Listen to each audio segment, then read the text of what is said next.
Cəbrail əleyhissalam soruşur, qalə və məl İslam. Soruşur ki, İslam nədir? Qalə ən tə'budallah və lə tüşrikə bihi şeyə. Peyğəmbər sallallahu buyurur ki, tək Allah'a ibadət edib ona heç bir şeyi şərik qoşmamaq. Və İbn Abbasın rivayətində gəlib ki, İslam öz üzünü Allah'a təslim etmək və Allahdan başqa haqq ibadətə layiq olmayan, haqq məbud olmadığına şəhadət vermək və Muhammedin onun elçisi və rəsul olmağına iman gətirməkdir İslam.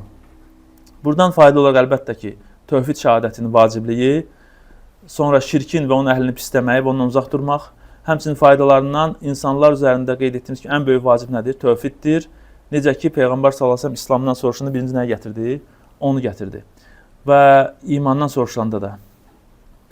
Və burada bir şey qeyd etmək olar ki, biz deyirik ki, yaxşı, əgər dedik, iman nədir? Ən tu'minə billah mələkəti, sonra və yaxud İslam nədir? Ən təşhədən la ilallah, sonra gətir əməlləri. Biz deyirik ki, hamısı bir şeydədirsə, bəs onda nəyə görə?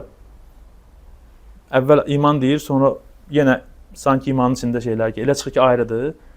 Məsələn, deyir iman, ən tu'minə billahi mələkəti və İslamda da gətirir, ən təşhədən la ilallah, sonra namazları, başqa ibadətləri.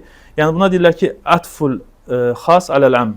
Yəni xasın, amma ümumiyə, xası xüsusinin ümuminin içərinə daxil olması. Yəni, ümumi çəkilir, sonra müəyyən babları vacibliyinə görə onun içində xüsusiləşdirilir. Yəni, bu barədə ayələr də çoxdur.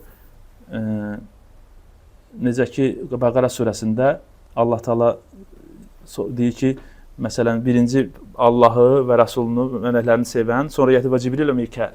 Cibrail, Mikail. Baxmayaraq, Cəbrail, Mikaillər zaten mələklərdən idi. Niyə görə Allah Teala sonra çəkildi? Yəni, çəkdi bunların adını.